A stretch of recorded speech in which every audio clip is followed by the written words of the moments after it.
בוקר טוב, בשם השם, נעשה ונצליח להגדיל תורה לאדירה ותכלית של יראת שמיים.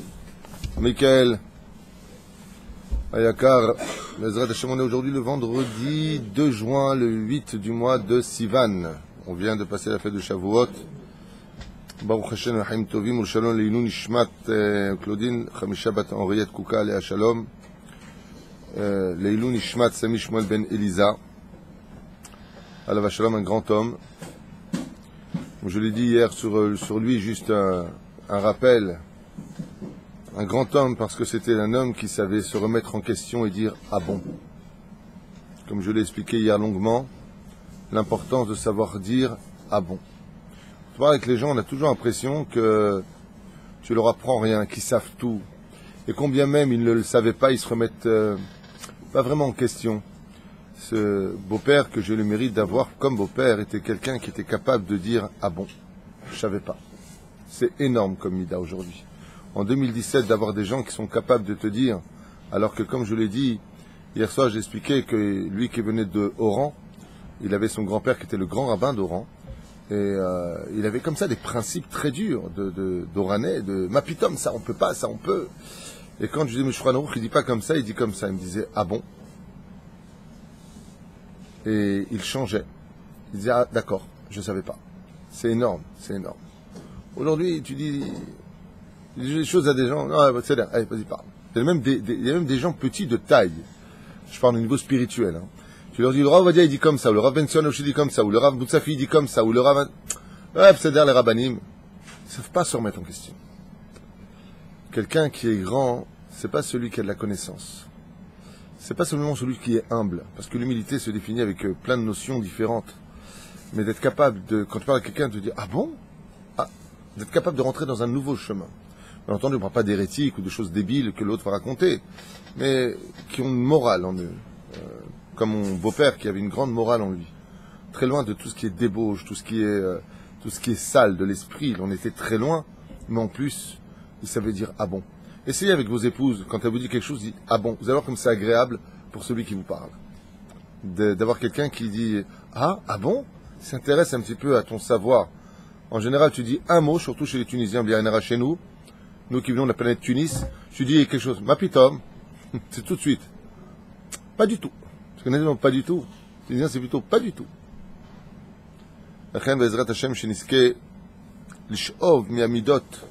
Qu'on puisse prendre sur nous les midot de gens qui ont cette mimoute en eux, d'être capable de se remettre en question avant déjà de répondre, de juger, de condamner, d'abord qu'on dise, ah bon, tiens. Rentrer un petit peu dans les chaussures de l'autre pour comprendre qu'est-ce qu'il voulait dire.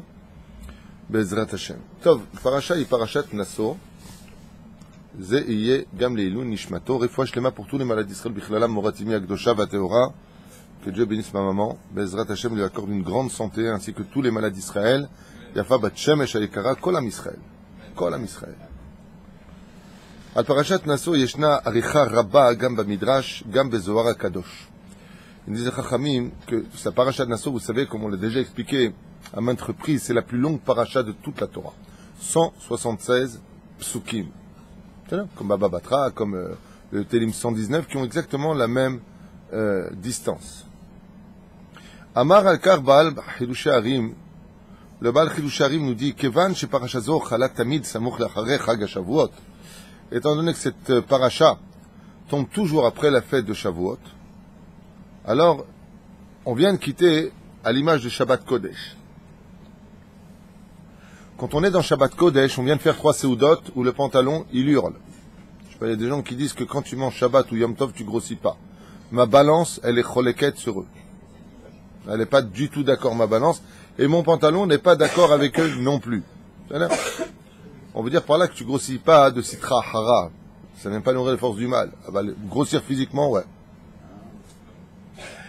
Il est déçu. En mars. Donc fera attention, couscous boulette, pas plus de 2 boulettes. Mais la reine, étant donné que cette paracha-là, elle tombe un petit peu à l'image de Shabbat, où après 3 séoudot, qu'est-ce qu'on fait? On refait encore une séouda, mais la Malka, on raccompagne le roi. Le Chidush Harim, il dit c'est pareil. Tu viens de quitter la fête du don de la Torah. Tu peux pas prendre une petite paracha qui suit. Tu peux pas prendre une petite keta. Ça veut dire quoi? Ça veut dire que si c'était après le don de la Torah de Shavuot, une paracha regila, normale, petite, on va dire comme ça, allez, 7 montées route à Vor, ça voudrait dire qu'on a fait quelque chose de shigrati. Mais la Torah, les Chachamim nous ont fait en sorte que la paracha de Nassau soit toujours après Shavuot. Comme elle est très très longue, ça démontre quelque part qu'on regrette encore Shavuot, qui est un long jour, puisque on veille la nuit, on veille le jour, on est en train d'étudier, on a fait un 24 heures pratiquement avec très peu de sommeil. Ma femme m'a fait comprendre que j'avais dormi, ça récolte 4 heures. Je me suis même pas rendu compte. J'ai dormi de telle heure à telle heure, 4 heures. Et tout le reste, qu'est-ce qu'on a fait? On a étudié la Torah. Donc on a fait 20 heures d'études grâce à Dieu. Mais la reine, c'est un jour qui, comme ça, on montre de la chiba pour la Torah, on montre de l'amour pour la Torah. Donc vient la paracha de Nassau. Ce qui est très curieux, c'est très très curieux, c'est que la paracha de Nassau, hormis le fait de nous parler du nazir, essentiellement du nazir, ok, celui qui prend sur lui la prêtrise de devenir, on dit en français, je m'excuse pour le mot employé, que je n'aime pas du tout, moine. Moine, c'est la traduction du mot nazir. C'est-à-dire celui qui mitnazer, celui qui se coupe du monde matériel, il va pas se couper les cheveux, il peut pas se rendre impur vis-à-vis du mort, comme la paracha va le prescrire, il ne peut pas boire de vin, ni même manger des tzimouki, même la peau du raisin, toute une panoplie comme ça d'interdictions qui le refoulerait des plaisirs de ce monde pour se consacrer uniquement à Hachem. Nous avons aussi la Birkat Kohanim qui interviendra, qu'on va d'ailleurs décortiquer un petit peu ici selon le Mayan Hachel Torah. Il y a quelque chose de très très très surprenant dans la paracha de Nassau, c'est qu'on nous parle essentiellement du peuple. La paracha de Nassau vient nous parler essentiellement des tribus, des princes des tribus, des roches bénis Israël, des têtes des enfants d'Israël, de celui qui est pur, de celui qui n'est pas pur, de celui qui n'est pas pur, qui peut sortir des gens qui sont purs, pour que le peuple, le Gar'in, la nation d'Israël, eh bien, soit une fois de plus au titre, première page de la Torah. Et c'est très important pour nous de le retenir, car avant d'être un peuple de Torah, nous étions d'abord une nation. Et après, nous sommes venus prendre la parole d'Hachem, comme tu l'as rappelé au nom de Manitou. Nous sommes venus prendre la parole d'Hachem. Mais d'abord, une nation. Et une fois qu'on vient de recevoir le don de la Torah de Shavuot, quand on ouvrira la paracha de Nassau, où on va voir chaque tribu, pourquoi elle est très longue, parce que on va prendre chaque chef de tribu qui va porter son korban, et ça va se répéter sans fin, les mêmes mots, les mêmes korbanotes, seulement on change de nom à chaque fois pratiquement. C'est un récapitulatif constant, pour nous dire et nous expliquer l'importance d'être une nation sainte. Qu'est-ce que c'est Am Israël? Que Akadosh Baruch Hu, il n'est pas shochen dans les lettres de la Torah, il est shochen dans le peuple d'Israël. Les lettres de la Torah sont le langage qui définissent la volonté divine, mais la volonté de Dieu, Tachles, c'est un peuple qui va écouter ce que Dieu a à lui dire. Et la Torah nous entoure avant le don de la Torah de la nation juive. Tu écoutes ce que Dieu a à dire et tu replonges dans cette extraordinaire dimension d'être un peuple juif, un peuple saint.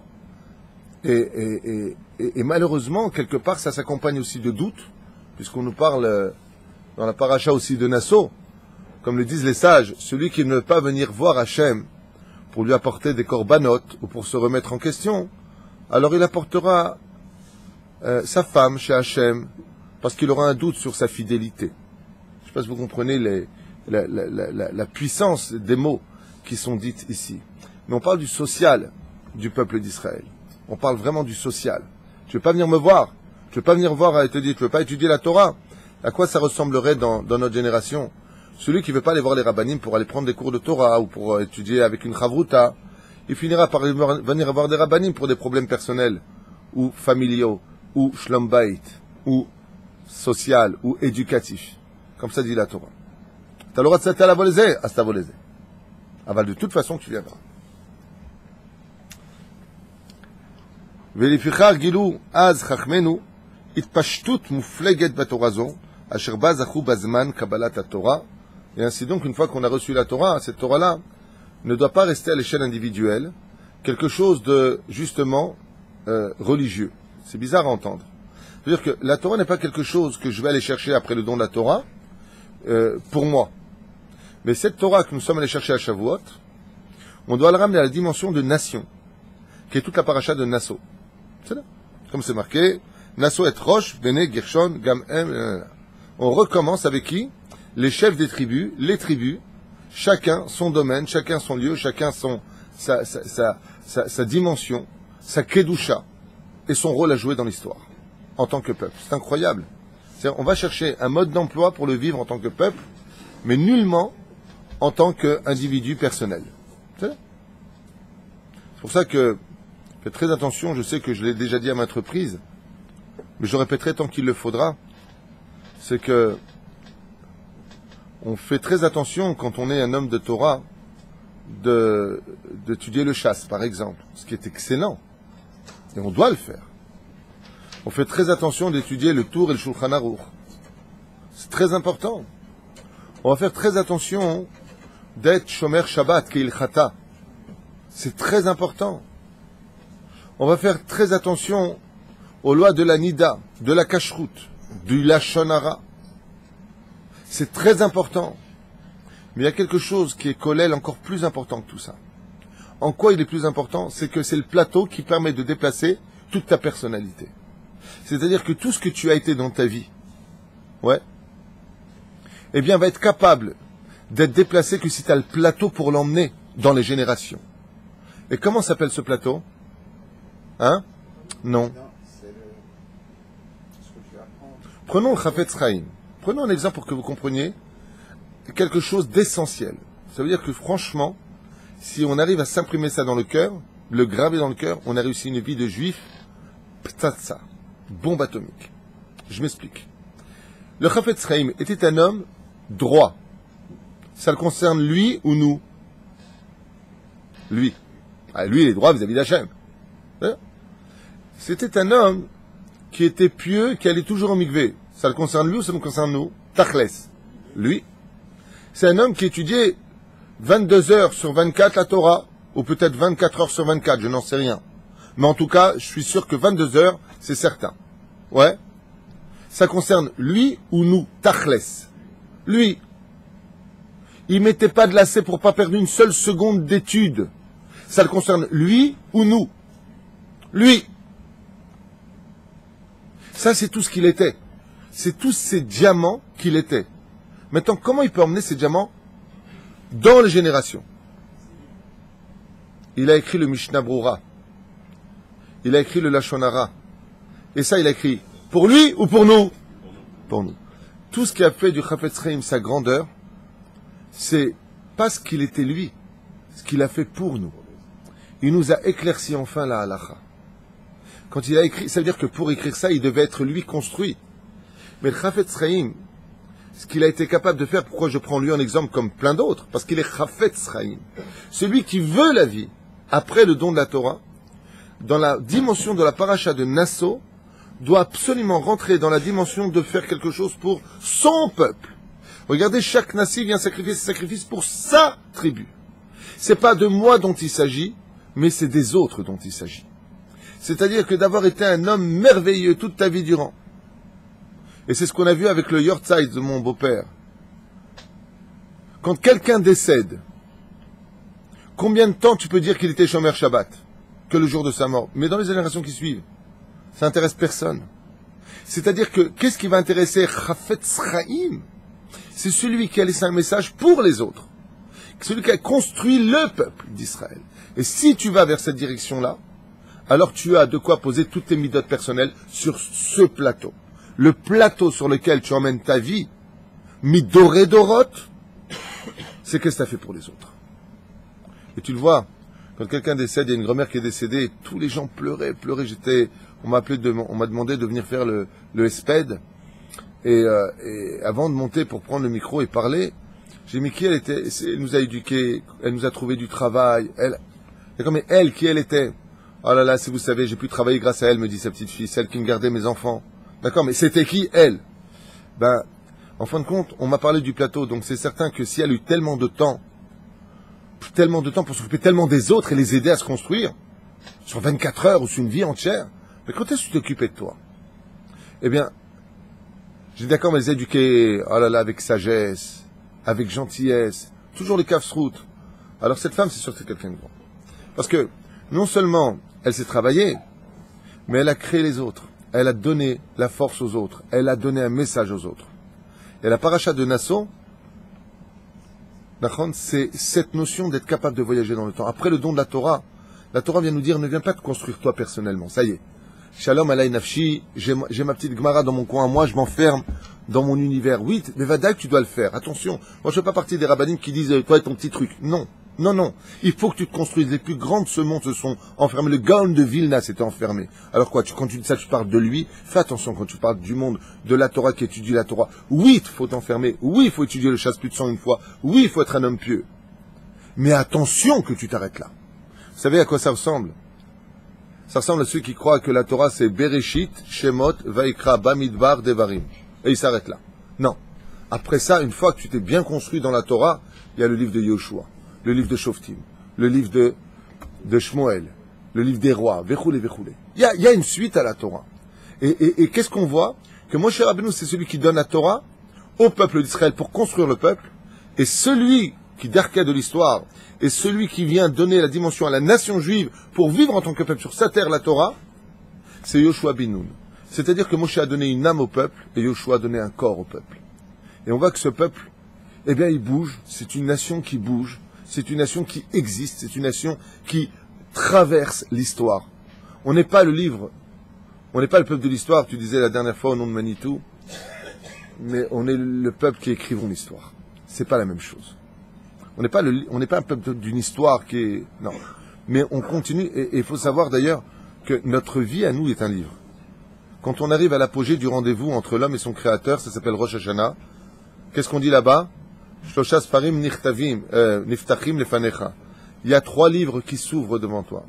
Nous sommes ceux qui écrivons l'histoire. Le Ben Ishra le dit de façon magnifique. Magnifique. Le Ben Ishra, il dit que la Torah, comme le rappelle la Gemara au nom de Rabban Shimon ben Gamliel, a été écrite 2000 ans avant la création de la terre Bichlal. Alors, bon, tout ça demande beaucoup de réflexion, car le temps n'existait pas à cette époque, donc de quoi est-ce qu'on parle? C'est pas ce que je veux dire. Mais le Ben Ishra, il nous dit que Dieu a créé les lettres, les 600 000 lettres de la Torah, et il a écrit avant. Donc s'il a écrit avant, comment tu peux donner du mérite à Abraham et blâmer Lavan? Comment tu peux blâmer les Réchaïm dans la Torah puisque ça a été écrit avant? Il y a plein d'explications qu'on a déjà expliquées dans le cours sur le libre arbitre. Mais ce qu'il faut retenir et par-dessus tout, c'est que le Ben Ishra nous dit qu'en réalité Dieu n'a pas écrit Bereshit, Bara, Elohim et Hashem Vetaharetz. Il a écrit la lettre Bet, la lettre Resh, la lettre Aleph, la lettre Shin, la lettre Yud, la lettre Taf. Il a écrit les lettres, mais il les a pas mis dans l'ordre. Quand nous sommes nés avec notre libre arbitre, nous avons placé les lettres qui nous ont été données un petit peu, si je peux me permettre, les lettres Alpha Avdalim comme les chiffres et des lettres. Tu as 9 lettres complètement mises les mafréa, on dit en hébreu, je sais pas comment en français, hein, aléatoires, et c'est à toi de placer ton mot avec ton potentiel, avec ton libre arbitre. C'est à toi de faire un 9 lettres ou un 8 lettres ou un 3 lettres. Mais en tout cas, c'est à toi de placer ces lettres. Ces lettres-là sont là. Seulement avec le Créateur du monde, nous n'aimons pas le peuple du livre, mais nous sommes ceux qui allons écrire le livre. C'est pour ça que les décisions de notre peuple, ce que nous sommes à l'échelle du libre arbitre, je finirai juste avec ça avant de m'adresser à la paracha parce que le temps passe, mais il faut savoir quelque chose de très grand, que les gens ne savent peut-être pas. Mais il y a un moment où le libre arbitre s'arrête. Il y a un moment où la dimension d'être un peuple est tellement grand que le libre arbitre s'arrête. Est-ce qu'il y en a un qui serait capable de me dire à partir de quel moment Dieu neutralise notre libre arbitre? Est-ce que vous êtes conscient de ce que je suis en train de dire? Vous avez la réponse? Il y a un moment dans notre vie où, si vous restez dans le contexte de tout ce qu'on a dit, vous trouverez. Si vous sortez du contexte, vous allez vous perdre dans la pensée.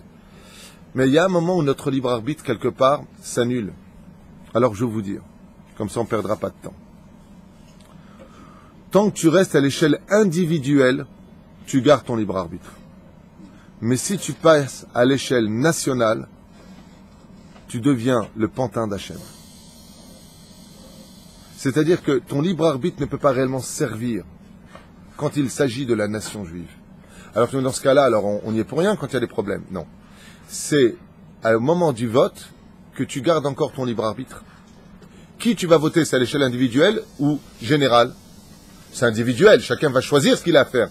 À ce moment-là, tu es encore dans ton libre arbitre.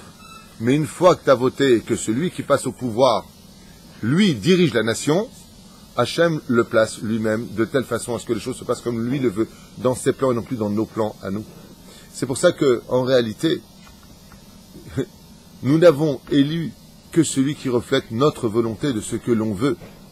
Si demain la nation juive décidait de mettre à notre pouvoir un homme intelligent, d'une grande humilité et pieux qui saurait parler au peuple d'Israël, descendre à Haïfa, Tel Aviv, Beersheva, Ashdod, Natania, parler au peuple d'Israël, de voir ces boutiques qui sont vers le Shabbat et de leur dire à Botaï, regardez, ça fait 68 ans qu'on est là dans ce pays, venez, on essaie de fermer. Celui qui ferme Shabbat aura 3% de réduction sur les taxes.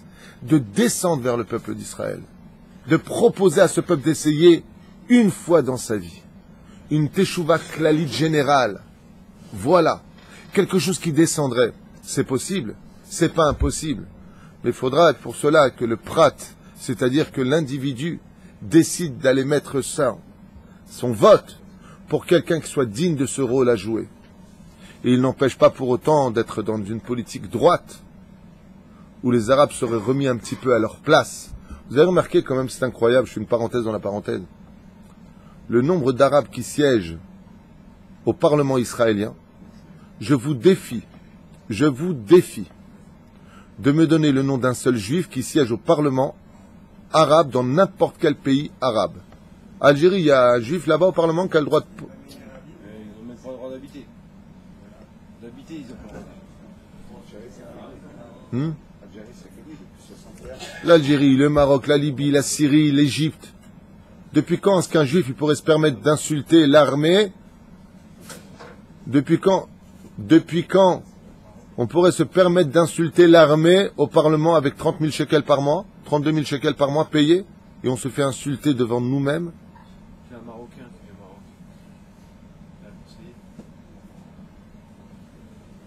La nation d'Israël a fait quelque chose qu'aucune autre nation ne peut faire. Zakdusha ve'agdula shel ha'am. La reine, c'est à l'échelle individuelle que le libre arbitre commence et elle se finit à l'échelle nationale du peuple. Voilà. C'est pour cela qu'on ne peut pas jouer avec ce qu'on a envie de jouer dans la vie. Ou tout vient d'Hachem, ou rien ne vient d'Hachem. Mais tu ne peux pas jouer ça vient d'Hachem, et ça vient pas d'Hachem. Akol me'et Hachem itbarach shemo. À l'échelle nationale, Zéania. Nous sommes venus Ish echad belev echad. Chacun est venu prendre avec ce qu'il pouvait prendre, entendre avec ce qu'il pouvait entendre. Mais une fois que nous sommes devenus une nation, nous sommes le bébé d'Hachem. Nous sommes l'enfant d'Hachem Mamash. Et un enfant, eh bien c'est la mère qui le met à droite ou à gauche, comme lui le veut. Quand tu deviens individualiste, tu deviens un homme, indépendant. Donc là, on ne te dit pas où te mettre. Je t'emmènerai là où tu veux aller. Aval, dès que tu deviens une nation, tu deviens comme un enfant. Et quelle différence est-il entre un enfant et un adulte? C'est très simple. Un adulte à l'échelle individuelle, on peut le gronder, on peut le sanctionner, on peut le punir. Aval, à l'échelle nationale, c'est comme un bébé. Il faut le soigner, il faut le mitiger. C'est pour cela que chaque fois qu'on a dit du mal du klal d'Israël, comme le prophète Élionovi qui a dit du mal de la nation d'Israël, Dieu s'est mis en colère. Chaque fois qu'un prophète a dit du mal comme Isaïe d'Israël, en tant que nation, Dieu lui a fait couper la bouche. Comment c'est possible? Il dit, tu ne parles pas de mon bébé. Car la nation, c'est l'état d'un enfant. Pourquoi? C'est Dieu qui met la couche, c'est Dieu qui met la tétine. Faites très attention, chers amis, quand vous parlez de la nation, c'est encore beaucoup plus grave de parler de la nation d'Israël que l'individu lui-même. Faire très attention. Le Yetzer Hara, quand on trouve un voleur en Israël, il va tout faire pour qu'on dise des Juifs sont des voleurs, parce qu'il y a eu un voleur. Quand il y a un religieux qui va faire une arnaque ou aller coucher avec une fille, ou je ne sais pas quel crime le chemin va faire, c'est là. Le Yetzer Hara ne va jamais porter les yeux sur l'objectivité, mais toujours sur le mensonge. La nation, les Juifs. C'est là. Quand quelqu'un fait un chidour, et que malheureusement il lui manque un bout de doigt qui est passé dans une machine il y a 10 ans en arrière, il ne dit pas tout mon corps est défectueux. Il dit simplement ici, je me suis coupé un peu le doigt là, voilà. C'est là. Il va dire à sa fiancée, voilà ce que j'ai. Ça ne veut pas dire que son corps est laid. Il peut y avoir des défauts dans le peuple d'Israël. Mais ces défauts-là, en réalité, n'appartiennent qu'à l'échelle individuelle, dans le prat, mais pas dans le klal. Parce que le klal, c'est la chose la plus essentielle pour Hachem. Au-dessus de toute chose, la nation d'Israël. Ce que vous venez d'entendre à l'éveil, je dis bien à l'éveil, que tous les milieux religieux l'écoutent. À l'éveil, que tout celui qui a une kippa sur la tête et celui qui n'en a pas comprennent ce que je suis en train de dire. C'est l'essence même de toute notre Torah. Comme l'a dit Bil'am quand il voit le peuple d'Israël qui sort d'Égypte, qu'est-ce qu'il dit? Am yatsa mi Mitzrayim. Ne venez pas me dire Rachid, il dit que c'est le rêve grave, ça va, je connais, Toda. Il y a toujours des gens qui t'écrivent, c'est là. Ani Odea, Toda. C'est pas que je sais, hein, je peux m'étonner aussi de certaines choses, mais j'imagine toujours, j'ai beaucoup de messages, et les gens me disent, ouais, mais Rachid dit comme ça, c'est là, je sais. Aval le pshat, qu'est-ce qu'il dit Rachid aussi? En davar yotzem de pshuto. Am yatsa mi Mitzrayim. Qu'est-ce qu'il répond? Il dit à Balak, tu me demandes de venir maudire ce peuple, mais je peux pas. Pourquoi? Am. Si tu m'avais dit un juif, je peux le maudire. Mais nation juive, je peux pas maudire, il dit Bilam. Et je finirai avec ça. Vous avez compris de quoi on parle? Qu'est-ce qu'il y a de plus important qu'être un juif? Être une nation juive. C'est 100 fois milliards, incommensurable. D'être une nation juive. C'est tellement plus important que d'être un juif. Le premier à avoir enseigné ça, pour avoir une référence quand même à tout ce que je dis, à part le Rav Kook, bien entendu, c'est Rabbi Nachman de Breslev. Rabbi Nachman, il dit, si tu n'es pas capable de vivre en tant que nation, en tant que social, dans le monde dans lequel tu es, avec les Rechaim, les Bénonim, les Tzadikim, tu n'as rien de Torah en toi. Rabbi Nachman. Rabbi Nachman, il est contre ceux qui vont s'enfermer dans les grottes, qui vont s'enfermer. Il dit, ben putain, tu dois être parmi eux, parmi ton petit peuple. C'est avec eux que tu dois être. C'est pour ça qu'il faut faire très attention, pour ceux qui vivent en Chutz Laaretz, chers amis, de ne pas critiquer ceux qui vivent sur cette terre. Tu dis que c'est des sauvages, tu dis que ça ne te plaît pas, c'est ton droit de le penser, c'est ton libre arbitre à l'échelle individuelle. Ne viens pas salir la nation sur sa terre. Parce que si on est si sauvage que ça ici, qu'est-ce que tu viens en vacances? Ne viens pas dans un pays qui est dangereux ou qui est je ne sais pas quoi. Alors c'est quand ça t'arrange oui et quand ça t'arrange pas non. Faites très attention à ça. Ne touchez pas au bébé d'Hachem. La nation juive, c'est au bébé d'Hachem. Qu'on le mérite ou qu'on ne le mérite pas, chaque fois que nous avons été attaqués par nos ennemis, Hachem nous a montré qu'il était avec nous. Alors il va utiliser Kippat Barzel, il va utiliser Tsahal, il va utiliser des missiles, il va utiliser le Mossad, il va utiliser la prière des tzadikim, le jeûne des Bénonim, et il va utiliser les Teilim des femmes. Mais c'est toujours Hachem qui est derrière. Parce qu'à son bébé, même s'il pleure et qu'il casse les pieds, parce qu'il se plaint, ça reste le bébé d'Hachem. En parlant de bébé, notre ami Marc Haïch est grand-père depuis... Oui, Marc Haïch, Baruch Hachem, est grand-père. Donc ça veut dire qu'il dort à côté d'une grand-mère. Et il voudrait une bracha pour sa fille... Une bracha pour Rachel Batrana qui a accouché. Rachel Batrana qui vient d'accoucher, Bezrat Hachem. Alors tu diras à Marc que dès maintenant et sans plus tarder, on rentre dans la Birkat Kohanim pour sa petite fille, sa fille. Et Kolam Israël. Mazel Tov. Yallah. Je referme la porte, on s'adresse directement à la Birkat Kohanim, la bracha qui comprend toutes les brachot de la Torah. Katuv Yevarecha Hashem ve'ishmerecha. C'est ça? Omer Rashi Akadosh.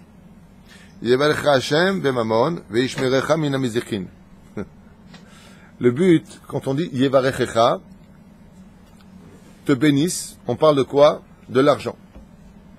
Akadosh Baruch Hu a donné un pouvoir à l'argent qui est incommensurable. C'est incroyable ce que l'argent est capable de faire. Elle t'achète même les maladies aujourd'hui, l'argent. Les meilleurs médecins. Je parle de ça parce que j'ai une connaissance qui, malheureusement, on devait lui couper un membre. Il a fait 3 hôpitaux à Paris, on lui dit il faut couper. C'est fini. Alors ses parents ont décidé de sortir une grosse somme d'argent et d'aller à l'hôpital, je crois Rothschild ou américain, je sais pas lequel, peu importe. Et là-bas, par contre, la visite, c'était à l'époque des francs. C'était 20 000 francs la visite. C'est rien que tu dis bonjour, c'est 20 000 francs. Ils lui ont réparé son membre en 3 jours. Ils lui ont jamais coupé, il va très bien. Mais il a payé 20 000 francs. Donc il a sauvé son membre. Tu prends les meilleurs avocats, Ou alors, comme m'a dit une fois quelqu'un, j'étais en train de rouler à côté de lui, un multimilio. Il était en train de rouler, il est passé, il s'est fait attraper par la police. Il lui a dit, vas-y, donne-moi ton CNAS, donne-moi ton PV et casse-toi. Je lui ai dit, c'est un gros PV, qu'est-ce que j'en ai à faire? Devant le flic, il l'a jeté par terre. Il a dosé, qu'est-ce qu'il en a à faire du PV? Allez, qu'est-ce qu'il en a à faire? Qu'est-ce qu'il en a à faire du PV? Il dit, en tout cas, je m'éclate. L'argent, ça t'ouvre des dimensions qui te rendent fou. Aval, une fois que tu as l'argent, c'est pas fini. C'est pour ça que d'ailleurs, comme je vous l'ai déjà dit, Rabbeinu Nachman de Brest avait dit, le même monde de Beria, d'où est sortie la Torah, d'où sont sorties les âmes juives, et d'où sort l'argent. L'argent est au même niveau que l'âme juive, la Torah et l'argent. C'est trois mêmes niveaux. Lorsqu'on apprend ça, Imen Kemar, en Torah. La Torah ne peut pas exister s'il n'y a pas de Kemar. S'il n'y a pas d'argent, tu ne peux pas exister. C'est pour ça qu'il y a eu Bizatayam. Il y a eu le fait qu'on soit parti chercher l'or avant d'aller chercher la Torah. Pourquoi Dieu nous a apporté de l'or à nos pieds? Pour qu'on puisse étudier la Torah sans souci. C'est là. Imen Kemar en Torah. Ah ben attention, il n'y a pas que l'argent. Imen Torah en Kemar. Si tu ne vas pas étudier la Torah, celui qui a des problèmes de parnassa, d'abord, va étudier la Torah. C'est qu'Hachem, il veut. J'ai quelqu'un ici qui m'a fait rire, il a des problèmes de parnassa. Il est parti chez Rav Kanievski. Il lui a dit, t'as pas de parnassa? Il lui dit, non, t'as pas de travail du tout? Il a dit, alors va étudier la Torah. C'est extraordinaire. Bon, alors tu fais rien, alors va étudier la Torah. Et alors depuis, eh ben ça va pas. Je plaisante.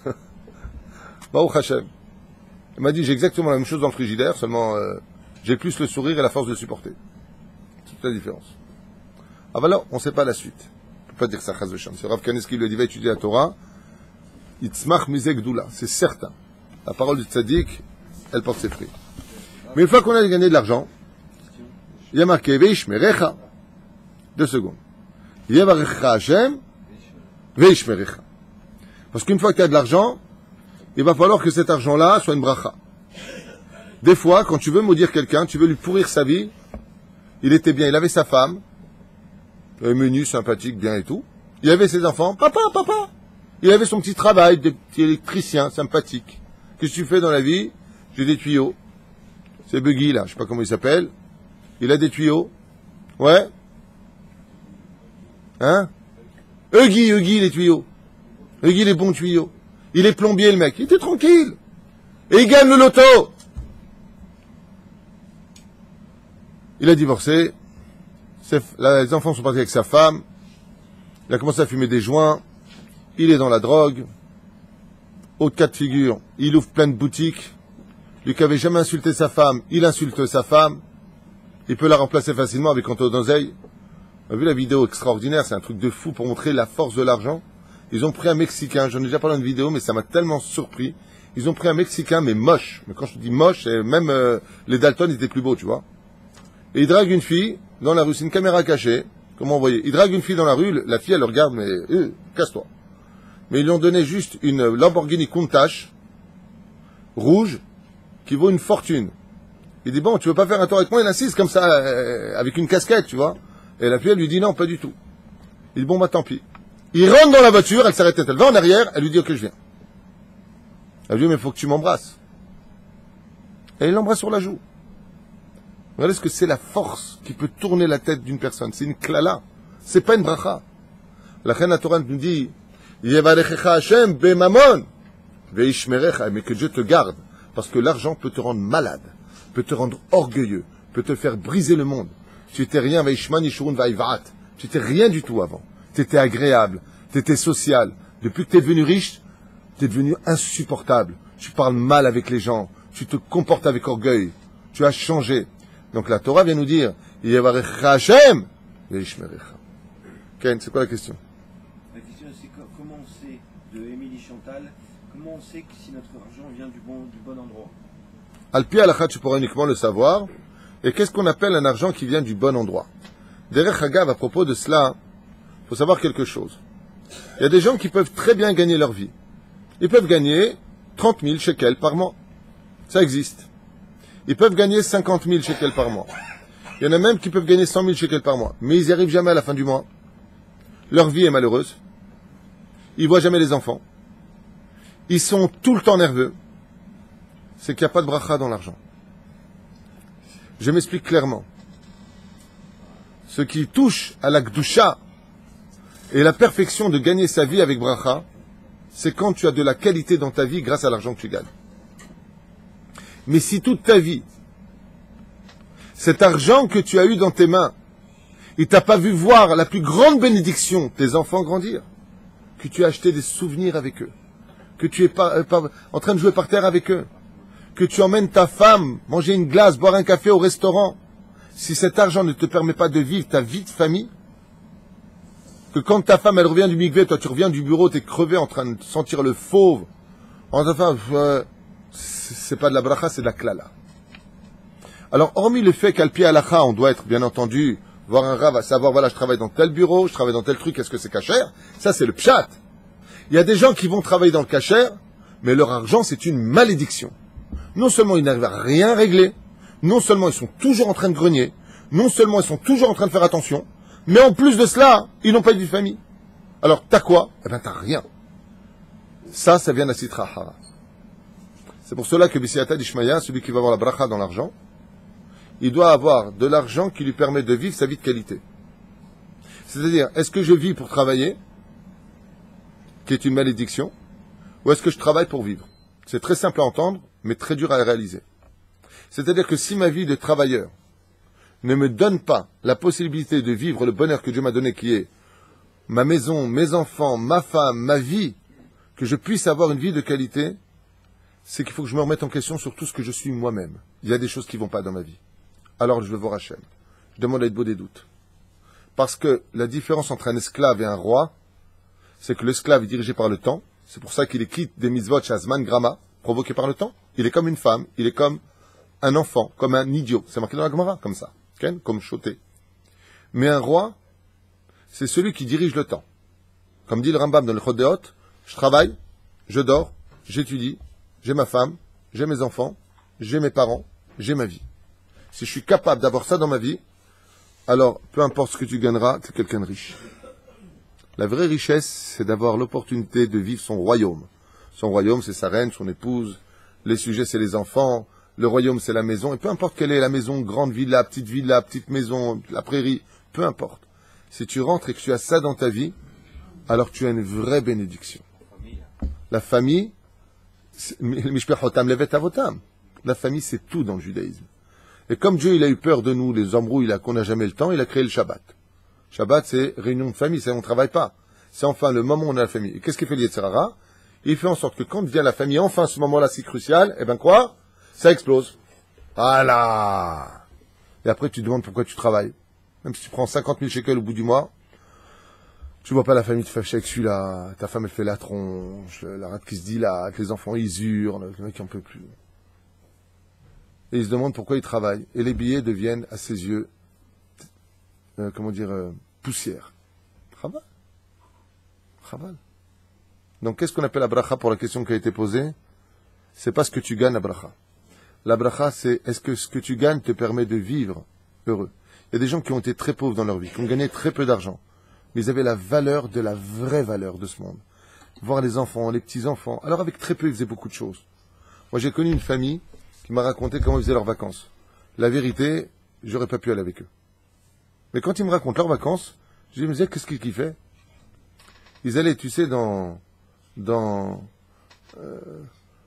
à côté de la Grande Motte, ils allaient dans des caravanes, tu sais, les trucs un peu pathos, là, dans les forêts, tu louais, comment tu dis? Un camping. En camping. C'est-à-dire, quand tu veux de l'eau, faut attendre ton tour avec une serviette, t'as les trucs comme ça, et tout le monde, il te regarde, et tout le monde avec les moustiques là, pas pour moi, chacun son truc. Mais leurs vacances, quand ils me les racontent, je les kiffe plus que ce que moi j'ai vécu avec tous les moyens qu'on avait. C'est extraordinaire. Et on était ça, et on est comme ça, et il y avait, bon, c'est un peu relou ça, mais t'as pas besoin de tout avoir pour t'éclater. Parce que si tu veux t'éclater, c'est toi qui le fais. C'est comment toi tu vis les choses. Tov me'at la tzadik. Tzadik avec très peu, il fait beaucoup de choses. Zabracha. C'est bien. Tu as répondu à la question? Oui. Bon. D'abord la halacha, et ensuite, si tu veux savoir si ça vient d'Hachem, parce que tout ce qu'il envoie à Hachem, yevarechecha, c'est bracha. Bracha. Et la bracha, c'est d'être quelqu'un qui voit son royaume grandir avec lui. Il est là il a le temps de venir au balcon, ça veut dire le temps de prendre le temps de s'occuper de l'épanouissement de toute sa famille. Ça, c'est un boss. Ça, c'est un vrai patron. C'est pas celui qui s'énerve. Arrêtez de vous énerver. D'ailleurs, je fais une parenthèse, encore une fois de plus. Arrêtez de vous énerver avec vos enfants. Arrêtez de vous énerver avec des insultes et des crises. Les gens deviennent fous, les gens. Vous devenez fous. Calmez-vous. Calmez-vous avec les gosses. Calmez-vous avec vos épouses. Calmez-vous. Hier, une femme, la pauvre, me racontait comment son mari, Shem Shon Verahem. Bon, de l'autre côté, je veux pas que ceux qui écoutent, ils croient qu'il y a des problèmes ici. Chas v'shalom. On n'appelle pas un rabbin quand tout va bien. Hein. Salut Rav, j'ai un super gonzesse, ma femme est merveilleuse, mes enfants de Tzadikim, je gagne bien de l'argent, j'ai aucun problème. Qu'est-ce que je vais lui dire? Qu'est-ce que tu veux? Donc moi, on m'appelle, donc je parle de ce qu'on m'appelle. Ah ben, calmez-vous, il y a plus d'amour, plus de joie, tout est sur les nerfs, les nerfs, les nerfs, les nerfs. Vous savez quel est le problème? Vous savez quel est le problème, monsieur Lévy? Chacun exige d'être compris, mais personne ne veut comprendre l'autre. Moi aussi je travaille, moi aussi je suis fatigué, moi aussi j'en ai marre, c'est tout sur mes épaules. La femme, elle a juste dit, tu peux m'aider? C'est tout ce qu'elle a dit, elle a juste eu le malheur de demander un peu d'aide. C'est devenu, elle doit jouer Mireille Dumas. Asseyez-vous, je vous écoute. L'âme. Celui qui veut de la bracha rabota, yevarecha Hashem, il faut créer le keli. Je vous donne juste ce joker après, faites ce que vous voulez de ce que je vais vous dire. Quand Dieu il te donne la bracha, tu veux le keli? Vous savez c'est quoi le keli dans lequel Hashem repose? C'est la shalva. Sois reposé. Sois reposé. Sois quelqu'un de reposant. Sois quelqu'un d'agréable. Tu peux t'énerver au bout de 10 fois comme quelqu'un m'attrape dehors la dernière fois. Cette semaine, j'ai eu ça. Le mec, je lui dis, excusez-moi, je suis attendu au bureau à 9h15. Et le mec, il t'attrape le bras. Et il me dit, ouais, mais il faut que je te parle. Je dis, oui, mais je suis attendu, on se verra plus tard. Prenez un rendez-vous, je vous prends. Il me prend le bras, il me dit, non, mais il faut que je vous parle. Je suis là, je vous écoute. Et je vois que c'est super long. Alors je lui dis, écoutez, on va être obligé de s'arrêter parce que j'ai quelqu'un qui m'attend de côté. Et le mec, il me dit, ouais, mais c'est très important. Là, j'ai dit, Hachem, il me met à l'épreuve. Yitzhak Cohen, il a dit, je l'aurais fini en coup de tête, celui-là. Déjà, il aurait fini en coup de tête. Hachem Elachem. Non, mais c'est dur. Aval, toute l'épreuve, elle est où? Je vous dis quelque chose, j'ai éclaté de rire. Il m'a dit, pourquoi vous rigolez? Je lui ai dit, laisse tomber, tu comprends pas. Il m'a dit, qu'est-ce qu'il y a? Il m'a dit, toi, t'as envoyé par Hachem. Il m'a dit, non, je suis venu tout seul. J'ai dit, ça, c'est un sketch, il y a une caméra divine cachée avec un ange qui filme son mort de rire dans le ciel. Il me met à l'épreuve, le mec. C'est ce que c'est qu'on te tient le bras, mais lâche-moi, surtout quand t'es tunisien. Non, hein, je deviens fou. Imagine tes pressions, on te tient comme ça. C'est pas possible. En plus, on dit monsieur le rabbin, style, n'oublie pas que t'es rabbin, le midot. C'est tout ce qu'il faut pour monter les nerfs. Shem Rahim. טוב, כתוב, יברך השם וישמרך. מה זה וישמרך? מן המזיקין ומראשי הקדוש. מה זה למזיקין? Ce sont les démons. Que Chaz Veshalom, ça ne te rende pas un petit démon le fait d'être riche. Et il y en a qui disent dans la Gemara, parce que les démons, ils ont le droit de venir prendre ton oseille. À partir de quand ils ont le droit de venir prendre? Amrou Chachamim. Shen hamezikim sholtin bedavar manouy. Car les démons ne viennent pas sur quelque chose qui a été compté. Veilou qui a été compté, sera. Et là, shrouya, et là, al davar asamouy minaïn. Si tu dévoiles ce que tu as, si tu parles trop et qu'on voit constamment, tu as ouvert aussi la porte aux démons pour venir te prendre ce que tu as. Yotze efo shadvarim, ken, amit rabim. Celui qui veut vivre heureux, il dit pas ce qu'il fait. Il dit pas combien il gagne, il dit rien du tout. Avec son rave, il peut. S'il a son rave, non, c'est pas une blague. C'est que les choses est un rave. Qu'est-ce qu'il y a? Ils sont trop d'arcadons.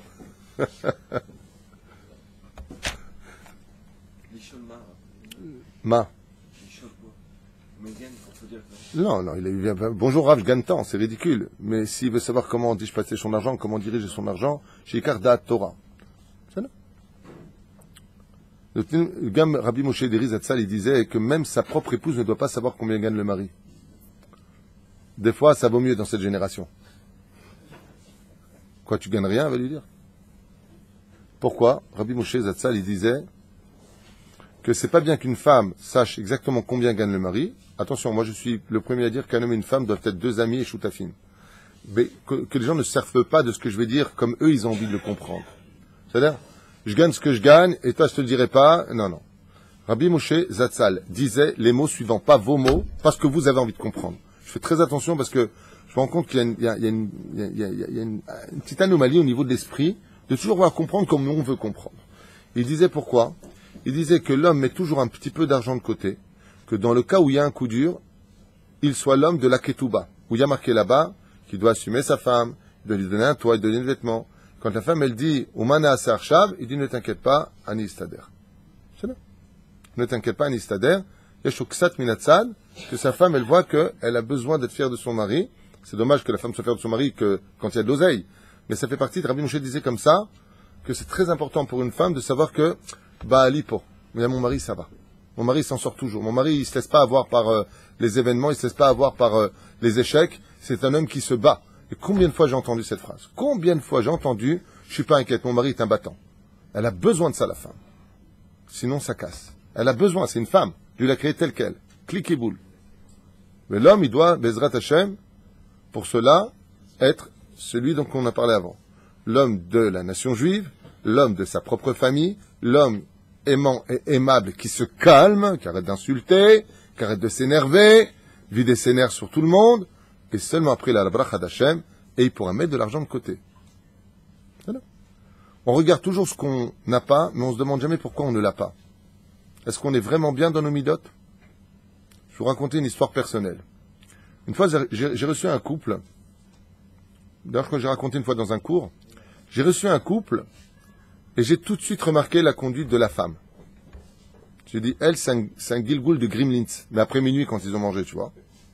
Elle est rentrée, déjà, avec la façon dont elle a fermé la porte, même moi, j'ai eu peur.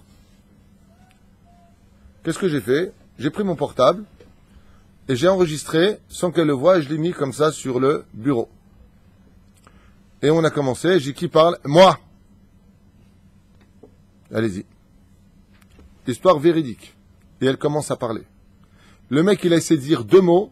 Elle lui a mis son doigt avec son ongle pointu comme ça. Une fois qu'elle a fini, elle a mis très longtemps, je crois qu'elle parlait pendant 20 minutes, avec un peu de bave sur le côté. Hein? Top. Ah, ça existe. Hein. Elle me dit, vous parlez pas, vous? Je lui dis, si, j'ai quelque chose à vous montrer. Je prends mon portable, j'appuie sur play et je lui montre. J'ai jamais vu des torrents de larmes couler autant des yeux.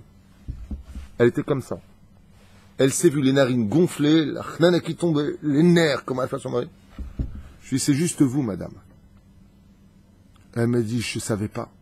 Son mari lui a dit, c'est ce que je vois toute la journée. C'est pour ça qu'on en est là. Bon, ce que je dis d'un côté de la femme, ça peut être aussi du côté de l'homme. Hein. Là, c'était le cas d'une femme. Cette femme était rouge de honte pour elle-même. Oh, mon Dieu, mon Dieu, mon Dieu. Elle a réalisé combien d'être nerveux détruisait tout. Altitatzben, tu t'es vu quand tu t'énerves? T'as vu les mots que tu sors? À un moment, j'ai même fait pause image quand elle a mis le doigt sous le nez de son mari. Je lui ai dit, vous accepteriez, si vous étiez un homme, que votre femme fasse une chose pareille? Elle m'a dit, c'est horrible, mais je ne me rends pas compte. Je ne me rends pas compte. Je dis que vous vous rendrez pas compte d'une chose, c'est une chose. Mais lui, il s'en rend compte. Donc il est marié avec une femme ou avec, non, avec un monstre. Je dis, oh, alors on peut commencer le shlom bayit. D'abord, reconnais où est le problème, après on peut soigner le problème. Si tu vas chez le médecin, tu dis, pas où t'as mal, il peut pas te soigner. T'as mal au bras, t'as mal à la tête, t'as mal au bide, t'as mal aux pieds, t'as mal où? D'abord, tu dis où t'as mal. Tu reconnais que t'as mal, alors on peut commencer à, les tzmaked à la nekuda, se concentrer sur le problème. Le problème, c'est la nervosité. La reine, remettez-vous en question pour les problèmes de parnassa, pour les problèmes de santé, pour les problèmes de votre vie, bémet les midot. Travaillez vraiment les midot. L'alken et Emar, Hamezikim, ils viennent. Quand est-ce que les Mezikim viennent, les démons ils viennent, ils ont le droit de toucher à l'argent quand tu commences à montrer ton argent. Voilà, moi j'ai, moi je suis, moi Imina Osmona. Sujet qu'on a déjà développé à maintes reprises. Kedel Varech Bor'am. Alors il dit, Ekav Arachan etunim les sheltonam shel Mezikim, comme c'est marqué dans Tosfot Maseret Trulin, les fichach miad achare yevarecha bemamon, yesh losif yeshmerecha min Mezikim. Comme le dit le Kavayasha.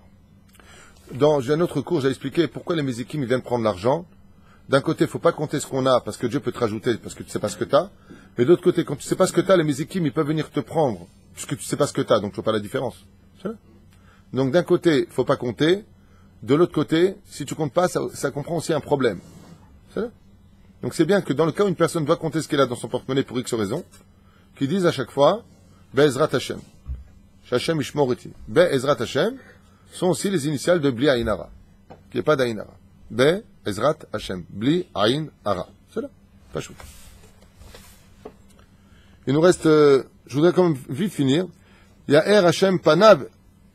Issa Hashem Panav. Ma perouche d'avam. C'est nous bezor HaKadosh qui a otchot Hashem iyu aruchot à la tzitz. Harutot à la tzitz. C'est mal écrit. Ve'ayu me'irot ve'notzatzot. Ve'chon mi she'itzitz ba'em aya nitkaf ema. Les lettres du tétragramme inscrites sur la couronne du Kohen Gadol étaient si importantes que toute personne qui regardait le Yud Kevav qui est inscrit sur la couronne du Kohen Gadol avait automatiquement de la Hirat Shamaim qui l'envahissait. Libo aya nishbar, son orgueil se brisait. Vekach ayu chata'av mikaprim, étant donné qu'il avait un cœur brisé, lev nishbar vinitke lukim lotivze, Dieu lui pardonnait tout de suite toutes ses fautes. Rendez compte ce qu'on perd. S'il y avait le Kohen Gadol aujourd'hui à sa place, avec le tzitz au Beth Amikdash, rien que tu regarderais, tu reviendrais, tu aurais réparé toutes tes midotes. Tu serais humble sur place, comme ça ils disent les Chachamim. Tu sais, il faut chez Aliédé, il y a Er Hashem Panav, et c'est ce qui est marqué. Il y a Er, quand tu fais Monsieur Cohen, messieurs les Kohanim, puisqu'il y a deux Kohanim ici, il y a Er Hashem. Ça veut dire quoi, il y a Er Hashem? Que Hashem, il t'éclaire ton visage. Comment il éclaire ton visage? Ça veut dire quoi? Ça veut dire que quand tu regardais le Kohen Gadol, toi tu viens comme ça, tu venais au Beth Mikdash avec ton orgueil, et moi j'apporte les prémices, et moi, et moi, et moi. Toi la femme, toi les enfants, vous taisez, c'est moi le roi. Tu regardais le tzitz de Kohen Gadol, tu redevenais un enfant tout simple. Ton visage, il reprenait l'éclat d'un enfant. On me dit, mon Rav, le Rav Garbian Shlita, que Dieu le bénisse, mon Rav qui me manque tellement, il dit, regarde, un jour il m'a dit comme ça, regarde les enfants, jusqu'à l'âge du Da'at, jusqu'à l'âge de 6 ans, ils ont tous un visage rempli de lumière.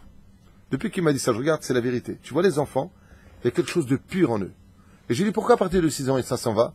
Il m'a dit, parce qu'ils deviennent bardaat, parce qu'ils commencent à avoir leur propre raisonnement à eux.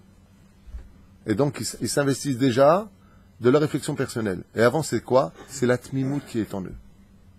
Ils ont peur, ils ont... Après 6 ans, ton truc... Fais un enfant qui a 6 ans, tiens, viens, je te prends ton nez. Il dit que c'était relou, alors. Sheir Hashem itbarach et shemo. Car Kadosh Baruch Hu, rien que de regarder le tétragramme, faisait briller le visage des gens. Hazru ben Israël bitshuva. Et ça, il l'adem idée. Issa Hashem panav elecha. Issa Hashem panav. Il t'a envoyé cette lumière grâce au tétragramme qui était sur toi. Il dit comme ça, Shalom kemalcha asheret b'fnei Kadosh Baruch Hu. Lema ata noseh panim l'Israël. Les anges, dit le Midrash, ont été jaloux de ça. Et ils ont dit à Hachem, pourquoi est-ce que tu fais briller, pourquoi est-ce que tu retournes, en d'autres termes, c'est un langage métaphorique, ton visage, pourquoi tu le tournes vers les enfants d'Israël? Ton nom, en d'autres termes. Alors, tu as dit qu'il n'y aura pas de masopanim. Masopanim veut dire de dessous de table. Ça veut dire quoi? Un juge n'a pas le droit de regarder les plaignants qui sont devant lui. Vous savez ça? Un juge n'a pas le droit de les regarder. Pourquoi? Parce que s'il y en a qui a une tête de droupie, je ne peux pas le payer. Il va avoir de la peine. Quand tu fais la justice, il n'y a pas de peine, il n'y a pas de dureté. Il faut être juste. Juste. Donc le Dayan, il ne regarde pas. Les anges, ils ont dit à Hachem, comment tu viens juger le peuple d'Israël alors qu'il est marqué Issa Hachem Panav Elecha? C'est une kushia. Alors si les juges n'ont pas le droit de regarder, pourquoi toi, Hachem, tu es en train de leur permettre de regarder ton nom? Ah. Il dit comme ça, Ve'ach lo Issa lahem panim. Ah, shani katavti betorati. Ve'achalta ve'savata ve'rachta. Ve'hem medagdikim al atzmam. Ad kazaït ve'ad kabetza. Comme ça, il dit Brachot, le Maseret Brachot. Il dit, comment vous voulez que je ne regarde pas ce peuple qui font Netilat Yadayim? Écoutez bien ce qui a marqué, c'est tellement important. Égal, quelque chose d'incroyable. Tu veux manger un morceau de pain, tu fais Netilat. Après tu dis Amotzelech Minaret. Après tu fais attention de manger Kabetza. Après tu fais Birkat Amazon. Pour ces mitzvahs-là, Hachem il a dit, pour cette mitzvah-là, je montrerai mon nom aux enfants d'Israël. Il est comment vous dites que moi je ne peux pas montrer, vous savez ce qu'ils font mes enfants? Ils font Netilat Yadayim. Ils font un Motzelech Minaret. Et ils font attention de manger la quantité minimale. Torkede Achilat Pera, c'est-à-dire 7 minutes à peu près. Le temps, il marque le 4 minutes, 7 minutes, 9 minutes, peu importe. C'est là. de manger la quantité de kazaït. Et il dit, moi j'ai dit kazaït, ils ont dit kabetza, 54 grammes. Il dit, pour cette mitzvah-là, Magia lahem de voir mon nom. Ya'er Hashem pana belecha. Prenez pas cette mitzvah-là à la légère. C'est ça qui vous permet, Bezrat Hashem, de voir le tzitz, selon ce que dit le Midrash. Zé Aïnyan. On avance. Il y a marqué à la fin, Veyasem lecha shalom. Béni Israël, nosim panim l'Hashem barach. Az umitchalkim bemu'at anitan lahem. Kedel levarech et bor'am afilu al kazaït. Et toujours à propos du pain, il dit, si tu vois, à partir de quand on fait Netilat Yadayim? À partir de quand on fait Netilat Yadayim? Pour manger combien de pain? Avec la bracha? Non. Avec la bracha, kabetza. Netilat Yadayim sans bracha, kazaït. Faites très attention. Faites très attention. Pour ceux qui ne savent pas, je le dis dès maintenant, retenez-le, comme ça vous le saurez. De 0 grammes de pain à moins de kazaït, c'est-à-dire 26 grammes, ni Netilat, ni bracha, bichlal. Je prends juste le pain. Si j'ai mangé moins de kazaït, j'ai amotzilech minaretz. Sans rien. Si maintenant je mange de kazaït jusqu'à moins de kabetza, c'est-à-dire 50 grammes, 54 grammes, ça dépend des mesures, je fais netilat. Faites très attention à ça. Celui qui mange que kazaït de pain, il va manger à peu près 27 grammes de pain. Ou même 30 grammes, 32 grammes, 40 grammes, 45 grammes, jusqu'à 50 grammes de pain. Il fait netilat sans bracha. Il dit pas al netilat yadayim. Surtout pas, c'est bracha levatala. À partir de quand je dis netilat plus bracha, à partir de kabetza. C'est-à-dire, retenez-le. Parce que les gens ne connaissent pas les mesures, ça peut, vous pouvez manger un petit morceau de pain, il faut un netilat yadayim. Ma putain. Et si une personne a dit al netilat yadayim et qu'elle a mangé un tout petit morceau de pain et que Bassof, elle veut plus manger, elle n'a pas fait bracha levatala puisque sa kavana, c'était de manger tout le pain. Donc, dans le cas où elle fait al netilat yadayim, la femme utzilah minaret, son intention, quand elle a fait Netilat, était de manger kabetza de pain, avec la bracha. Alors, si elle s'arrête, elle fera pas le birkat Amazon. Souvent, les gens me disent, mais j'ai fait Netilat, je fais le birkat, je mange du pain. Non, non, je peux plus vraiment, je regrette d'avoir mangé du pain. Ah, alors tu peux laisser comme ça. C'est ça? Là, dans la mesure de 54 grammes, est-ce que le repas vient compléter le poids du Non, pain qu'on a mangé? non. Non, je comprends ta question, mais à l'époque, il faut savoir une chose, c'est que, à l'époque, j'ai entendu mes honnêtes, juste répondre à lui, d'accord? À l'époque, le plat principal, c'était le pain. On disait, qu'est-ce que tu manges avec le pain? Aujourd'hui, c'est, est-ce que tu manges du pain avec le plat? Ça a changé, c'est nouveau, sachez-le. De tout temps, depuis le début des temps, c'est le pain qui était le plat. Et avec le pain, on mangeait des choses. De tout temps. Alors, comment fait quelqu'un qui, par exemple, à la table de Shabbat, il veut faire motzi, ne serait-ce que pour Chinour, pour les enfants, mais derrière, il sait qu'il ne va pas du tout manger de pain. C'est son régime, il ne va pas du tout manger de pain, il va manger juste le petit morceau. Alors, sur le reste, alors il fait Netilat Yadayim, il fait semblant de faire la bracha, al Netilat Yadayim. C'est comme moi, on m'a invité à faire une chanoukat, pour une boutique. Une chanoukat sec. Et je devais venir poser la mezouza. Maintenant, il y avait le maire d'Ashdod, il y avait, bien, il y en a beaucoup de monde. Il y avait, les rabbanim, peu importe. Il y avait vraiment beaucoup de monde, il y avait des journalistes. Et au moment où je viens pour mettre la mezouza, tout le monde me regarde. Les photographes me mettent comme ça, ils me regardent. Maintenant, on fait pas la bracha sur une mezouza, sur une boutique. Assur les varech. Lama, il y a une mahloquette là-dessus. Safek, brachot, lehakel. À part le moment où il y a une mahloquette sur un lieu, comme une boutique où on fait pas la bracha sur la mezouza, c'est compliqué. Mettons moi, si j'aurais été seul, il n'y a pas de problème. Mais au moment où je viens pour la mettre, tout le monde me regarde. Avec le mancal de la personne qui était sur place, il me regarde. Qu'est-ce que j'ai fait moi? Elokeinu melech haolam. Hein? Asher kideshanu likboa mezouza. Dis ce que tu veux. Eux, ils avaient besoin de ça, peut-être ils avaient plaisir. Ah j'ai commencé à expliquer à une personne, elle m'a dit, ah bon, non, mais nous on fait. On va faire ma requête maintenant devant tout le monde. Alors, sois pas aimé, sois chacham. J'aurais fait soi-disant la bracha. C'est tout. Parce qu'on fait pas de bracha sur une mezouza, pour une boutique. Ni pour un bureau. C'est bon. Les mezounotes, qu'est-ce qu'ils ont les mezounotes? Mezounotes jusqu'à 215 grammes, tu dis boré minu mezounotes et tu fais à la mirchaya al-kalkana. Ça peut compléter. Non, d'abord tu manges le pain kazaïd de pain, après tu manges le mezounote. Ve'yasem lecha shalom, et je finis avec ça. L'Israël nosim panim l'Hashem itbarach mitchalkim bemu'at aniten la'em kedei levarech et bor'am afilu bekazait. Il a dit, vous vous rendez compte, c'est quoi les enfants d'Israël? Ils mangent juste kazaït de pain, ils font le birkat Amazon de très peu, et ils disent déjà, ve'achalta ve'savata. Quoi, tu es satisfait de si peu? Il dit Hachem, alors je te donnerai le shalom. Qui a le droit à la paix dans ce monde? Celui qui, avec très peu de choses, dit déjà Toda Rabba Hachem. Alors lui, il mérite de vivre dans le shalom. Celui qui la grogne constamment, lo iskele shalom. Il n'aura pas de shalom dans sa vie. Aval Misha, ce qu'il dit, c'est le Midrash. Il dit, comment j'ordonne le shalom? Il dit, b'moat nitan la'em kazaït kedei levarech et bor'am kazaït. Quoi? 27 grammes de pain, et tu fais le birkat Amazon? Il dit Hachem, pour moi? Azatam varech oti pour si peu? Aziyelecha shalom. C'est pour ça que le birkat Amazon, comme la Mida, finissent avec Ose shalom b'moumav. Pourquoi on dit Ose shalom b'moumav? Ou berachamav yaseh shalom aleinu. Parce que tu as sur très peu fait une grande bénédiction. Celui qui sait bénir Hachem pour peu de choses mérite encore beaucoup plus de choses. Baruch Adonai l'olam, amen, amen.